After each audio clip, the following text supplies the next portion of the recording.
Yesu ashimwe cyane, Yesu abicubahiro, Yesu ashimwa muri hose. Ndashima Imana ko Imana ikomeje kuturinda, Imana yatugiriye neza, Imana ikunda kuturinda, ikaturinda Satani gaboze, ikaturinda ikibi cyose n'igisa naco. Imana ihabwa icubahiro. Video iheze tuko turavugana ku bijanye no kwakira agakiza. Kwakira agakiza no kwizera Yesu ko ari umwami, ko yari bwinose akadupfira, agapfira ibyaha byacu twebwe, agapfa Imana ikamuzura mu bapfuye. Yesu ashimwe cyane. Tuvuga ko kwakira agakiza ari ukwatura akanwa kawe ko Yesu ari umwami mukiza w'ubuzima bwawe, kandi ukizera n'umutima wawe ko yagupfiriye. Yesu ahabwa icubahiro. Abataba bararavye baze kuraba kuri Instagram yacu cyangwa Facebook barabe ubutumwa bwaciyeho. Yesu abaha icubahiro. Ako akaba ari n'ikibazo ase uyu muntu akijijwe yakira agakiza, abakeneye gukora agakiza, abakeneye gutera intambwe mu gakiza, atireye ngo yokora iki? Yesu ashimwe cyane. Ikintu cya mbere umuntu akora kugira ngo akure mu gakiza, icambere rikomeye ijambo ry'Imana. Utegereza kugira ijambo ry'Imana muri wewe. Umukristo wese ategereza kugira Bibiliya. Iyo ni ngombwa. Ubu rero Bibiliya yoyo ntibikiri n'ikibazo, kubera Bibiliya isigaye no mu matelefone yacu. Yesu ashimwe cyane. Yesu abicubahiro. Ubwo ahantu hose telefone ari mu matelefone yacu, Bibiliya zirimo. Ari ibitabo Bibiliya zirahari. Yesu ashimwe cyane. Abajene benshi bakunda kugendana ibitabo bya Bibiliya kuva na kera. Ari kinininya nshaka kuvuga, nta shakoshi mfise, nta mufuko, Bibiliya ndayishira hehe. Yesu ashimwe cyane. Ariko noneho Imana yabigize neza, no mu matelefone asigaye harimo iki? Harimo Bibiliya. Yesu ashimwe cyane. Muri telefone zacu mu Bibiliya z'ikirundi, hamo Bibiliya z'igifaransa, z'icongereza n'iz'ikinyarwanda zirimo. Bibiliya zose zirimo muri telefone. Yesu nahabwa icubahiro. Ibyo byose Yesu yagiye bikora. Yesu yemera bikabaho kugira ngo ubutumwa bukwire hose, kugira ngo umuntu avuge ngo nabuze amafaranga yo gura Bibiliya, nabuze amafaranga, cyangwa ukuntu nkora Bibiliya ngiye mu kazi, peut-être ukora muri kampani y'abisilamu, ukora mu bantu batemera Kristo, nta kuntu ugendera Bibiliya, nta n'isako ushobora kwishiriramo. Ariko noneho Imana ijira byorosha, atabana banje reka ndaborohereze Bibiliya ndazishira mu telefone bagendana. Yesu ashimwe cyane. Yesu ahabwa icubahiro. Nimba telefone yawe ishobora kujamo WhatsApp, bisigura ko na Bibiliya iyo jamo. Yesu abwire neza abadafise Bibiliya muri telefone, muziresharije kuva no munsi mugire mu Bibiliya. Nta mukristo baba ata Bibiliya yagize gute afise. Yesu ashimwe cyane. Ati rero uyu muntu yakiriye agakiza ni iki yokora kugira ngo akure mu gakiza? Yesu ashimwe cyane. Ijambo ry'Imana risoma igihe cyose. Urabyumva? Igihe cyose urasoma. Tukaba dufise amakuru menshi aca ku matelefone, ikintu hari amajambo y'Imana batumikira. Ayo majambo y'Imana ntimukayinyore. Ibifuko muze murayasoma. Yesu ashimwe cyane. Hari igituma ufise Facebook, ugure Facebook, ubona ijambo ry'Imana, uca ubisimbisha. Uwagira ko mutagira umumaro akaba ari byo ushaka gusoma. Yesu adutabara. Yesu atugirire neza. Dutegereza gusoma ijambo ry'Imana. Urumva? Tureke ibitahesha Imana icubahiro. Yesu ashimwe cyane. Hari icete Paulo yandikiye abifilipi. Yesu ashimwe cyane. Paulo yarari mwibohero, hari amakete menshi yagiye yandikira amashengero atandukanye. Misizano rushaje niho tubona ibitabo byinshi ibyo yagiye yandikira amashengero atandukanye. Hari abo yandikiye n'abifilipi. Reka tuze gusoma abifilipi rimwe dutangure. Urashobora gusoma ugahera ku murongo wa mbere gushika ku murongo wa nyuma, gifise nk'imirongo 30 yonyene. Ahange dusome ama topic yacu tugiye dusengere twigishanye ko batonya. Dusome umurongo w'icenda. Yesu ashimwe cyane. Umurongo w'icenda aravuga gucyanye, kandi cyo nsengera no kugira ngo urukundo rwanyu rugwire rwongerekane mu bwenge no kumumenya rwose. Yesu ashimwe cyane. Aha Paulo yandikiraga ab'Ifilipi ababwira ko bakwiye kongereza urukundo, kugwiza urukundo. Iyo wakiriye Yesu nk'umwe n'umukiza, hariho ibintu usanga bihinduka.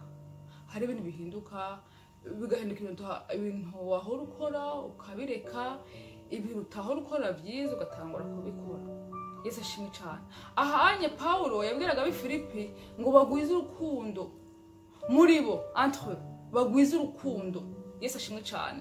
Na Yesu mbere ko asubira mu ijuru abira abigishwa biwe mukundane hagati muri mwebwe nibwo bazomenya ko muri abigishwa banje. Yesu ashimwe cyane. Urukundo burya ni ikintu gikomeye cyane. Urukundo rurimo byose. Iyo ufise urukundo nta muntu wumva wanse. Iyo ufise urukundo nta muntu wumva agushavu, nta ashobora gushavuza ngo bigumane umwanya munini. Yesu ashimwe cyane. Iyo ufise urukundo ikintu cyose ari kiza, ubona abantu bose bakunze, uwakugiriye nawe wakugiriye neza, abantu bose ubona bakunze, ugatahura ko ujya mu ngo yakugiriye nabi atariwe ari shitani yamukoresheje. Yesu ashimwe cyane. Urukundo ngahanye Paulo yandika Filipi ababwira mugwize urukundo no mukumumenya gose. Urabyumva? Mugwize urukundo, dugwize urukundo mubo tubana, dukorana, imvugo. Umuntu ukamubwira neza, umuntu yaramenyereye uvuga nabi, umuntu yarakumenyereye kubona ushwana, umuntu yarakumenyereye kubona ushavura, akabona wahindutse ntugishwana, nubwo yaguprofotse ntiwavuze nabi.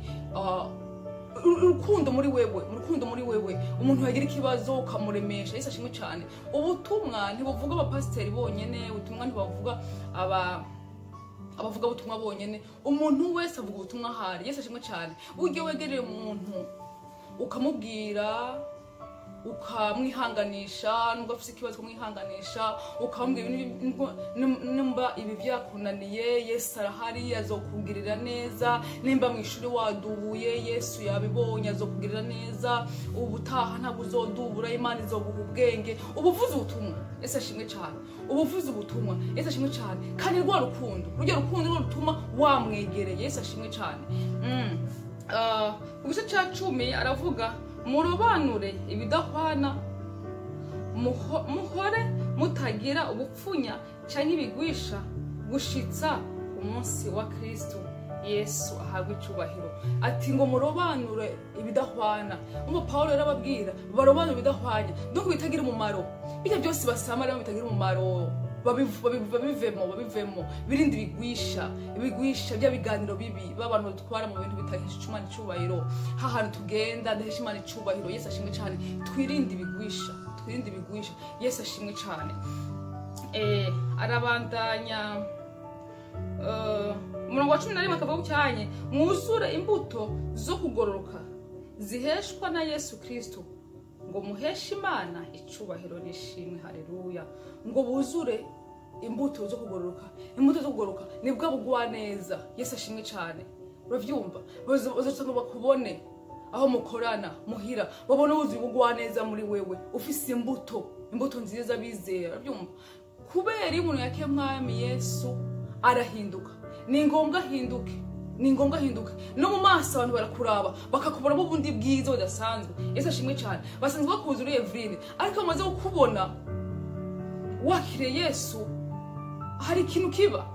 Kubera Yesu araza akaba muri wewe, ishusho ya Yesu ikakugaragarako, abantu bagasiga kubona mu bwiza budasanzwe.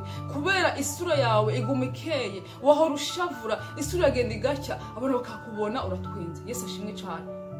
Abantu bakubona uratwenze, ukavuga Mana yanje habaye iki kubona twenze byagenze gute.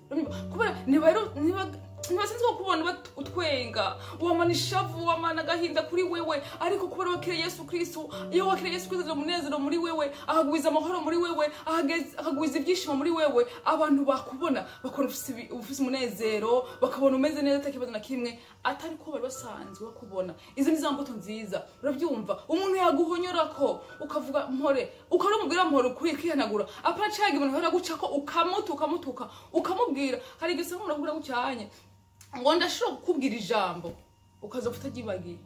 Yesu ashimwe cyane. Ayo ni amajambo nyene y'abapagani. Kumva ko umuntu yogutuka akubwira ijambo rikubabaza kubira zo kugibagiye. Yesu ashimwe cyane. No, twebwe aho ba Kristo turavuga ijambo ryiza ryo guhesha umugisha, ryo guhesha amahoro, kuburyo umuntu adapfa yibagiye ijambo wamubwiye ryo kwihangana. Yesu ashimwe cyane. Ryo kwizera. Yesu ashimwe cyane. Iyo twakira Yesu nk'umwami mukiza ntidusubira kuvuga amajambo mabi. Hari amajambo aba muri twebwe, amajambo aba muri twebwe n'amajambo yo kuremesha, n'amajambo y'agakiza gusa. Yesu ashimwe cyane. Reka tubandanye. Ngo ati ngo biheshe Imana icubahiro. Kubera burya guhinduka kwacu, imbuto zacu nziza batubonamo bihesha Imana icubahiro. Baca bavuga uriya muntu arakizwa, iyo Mana irahindura. Ujya muntu yahindutse, Imana irahindura. Yesu ashimwe cyane. Umve ko bihesha Imana icubahiro. Umve ko ikintu cyose ukora ubihesheje Imana icubahiro. Uko kuntu uvuga, uko kuntu ugenda, uko kuntu ubayeho ubuzima bwahindutse, ubuhesheje Imana icubahiro. Haleluya. Haleluya. Imana irakunda abantu bahesha icubahiro. Kwa icubahiro cy'Imana cyonyene, nta wundi muntu ufite icubahiro. Ni Imana yonyene mw'isi no mw'ijuru. Yesu ahabwa icubahiro. Dusimbe ku murongo wa 27 hakavuga ngo ariko kimwe gusa ingeso zanyu zimere nk'uko bibereye ubutumwa bwiza bwa Kristo, kugira ngo nje kubagendera canke ntaje numve ibyanyu ko muhagaze mushikamye mufise impemu imwe, muhuje umutima mu kugwanira ukwizera ubutumwa bwiza. Yesu ahabwa icubahiro. Umvise ati ingeso zanyu zimere nk'uko bibereye ubutumwa bwiza. Ingeso zacu tuza guhinduka. Ingeso nyinshi zirahinduka, nivyo bya byamwa byiza, nibwo bwa rukundo ruba rwuzuye muri twebwe. Iyo urukundo rwuzuye muri twebwe, ingeso zirahinduka. Yesu ashimwe cyane. Ingeso zirahinduka, wisangana ingeso nziza kubera urukundo nta kintu kibi rugira. Yesu ashimwe cyane.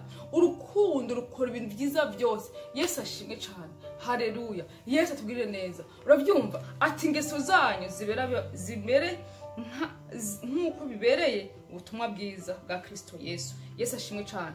Umurongo wa 28 akavuga ko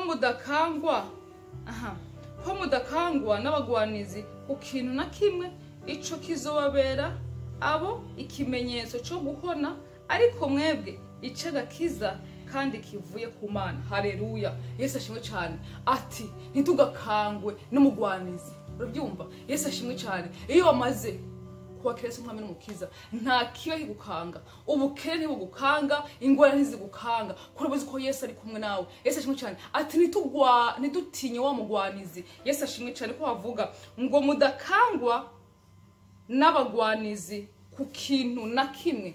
Ntidukangwe n'abagwanizi na kimwe. Hari abantu usanga babayeho bavuga ngo batinya abarozi, ugasanga umuntu abaye avuga gucyanye, hari umubanyi wanje araturoga muhira, hamaze gupfa abanaba. No, mu izina rya Yesu Kristo, ubuziko bamaze kwakira Yesu nk'umwami n'umukiza, ntaco gukanga, nta na kimwe cyo gukanga. Wumva ko Yesu ari kumwe nawe, wumva ko ugiyeho ujana Yesu, wumva ko iyo uryamye Yesu aba ari ngaho, wumva ko iyo uri mu modoka Yesu muba muri kumwe. Haleluya. Wumva ko iyo usinzire Yesu akubereye maso, abamarayika baba bagutwikiriye, ikiganza ca Yesu kiri hejuru yawe. Nubwo uwo mupfumu yoza ntaciye kugira, nubwo yoza kurukindira ko ntaciye kugira. Yesu ahabwa icubahiro. Yesu ashimwe cyane. Ngo ntidukangwe n'abagwanizi. Nuko burakura muri Kristo, ubwo burakura muri Kristo, ubwo burakuvamo. Yesu ashimwe cyane. Ubwo burakuvamo, ubwo buzanwa n'abadayimoni, Yesu ashimwe cyane. Ijambo ry'Imana ryatubwiye ko dukwiye kugwiza urukundo muri twebwe, tukagira ingeso nziza zari muri Kristo Yesu. Yesu ashimwe cyane.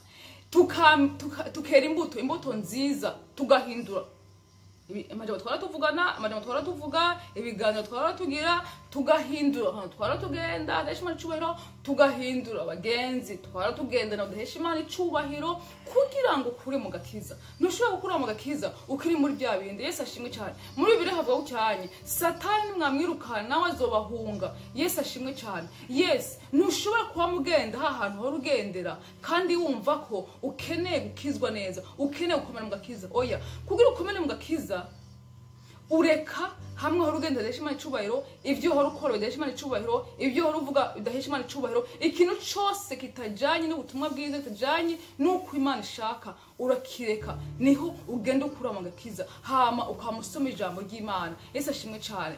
Kubera abantu benshi usanga basenga dimanche, ariko mu masengero yanyu aho musengera ugasanga hari amasengesho y'amardi, hari amasengesho ya mercredi canke jeudi, ugasanga mu ndwi hagati hari amasengesho. Ayo masengesho y'amateraniro hagati mu ndwi n'amasengesho meza cyane. Ntakagucike.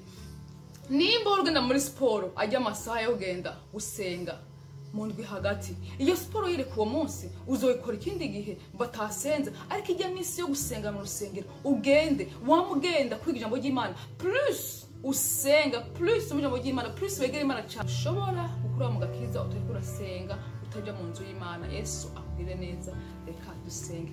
Mana ishobora byose, Mana neza, ndagushimira guhimbaje, ugira neza, uratabara kirenge kizima, uri Mana igira neza, uri Mana ishatabara, uri Mana y'urukundo, uri Mana itibagira, Imana ishobora byose, Imana igira neza bayo. Haleluya, haleluya, haleluya. Turagushimiye, tuje imbere yawe abana bawe ngo tugire neza, utubere inyishu y'ibyiza muri no nzira Mwami twatanguye gakiza. Reka Yesu Kristo ubane natwe, utugire neza. Ubwacu Mwami ntacyo twokwishoboza, ubwacu Mwami ntabwo twoshika, ubwacu Yesu nta kimwe tuzi. Dukeneye kurongorwa nawe, dukeneye kujana nawe, dukeneye kurindwa nawe. Utubere inyishu y'ibyiza, utwigisha iby'urukundo, uduhe urukundo rwari muri wewe mu izina rya Yesu Kristo. Uduhe kwera imbuto nziza, uduhe Mwami kuba urugero mu bandi mu izina rya Yesu Kristo. Uturinde ibyo twara tugendamo bitaguhesha icyubahiro, uturinde ibyo twara tuvuga bitaguhesha icyubahiro, uturinde aho twara tugendana bataguhesha icyubahiro. Utugirire neza, uturemere Yesu ibishasha, uturemere ibishasha muri Kristo mu izina rya Yesu Kristo, mu izina rya Yesu Kristo. Utubere maso muri byose, uturinde gusubira inyuma, uturinde kugwa, uturinde ibigwisha mu izina rya Yesu Kristo. Utubere maso muri byose na hose, ntaba ari twe izina ryawe habicubahiro. Turagushimye kuvyo ukoze, turagushimye kuvyo wahinduye mu buzima bwacu, turagushimye kuvyo wakuye mu buzima bwacu n'ibindi wongeye mu buzima bwacu, ukatugirira neza. Icubahiro ni cawe mu izina ry'Umwami wacu Yesu Kristo. Sabe neza kandi nshima. Amen. Yesu abaho umugisha, Yesu abana namwe, Yesu agumana namwe, ababere inyishu y'ibyiza muri byose, abane n'abanyu, abane n'ibyanyu. Yesu abaho umugisha mwese.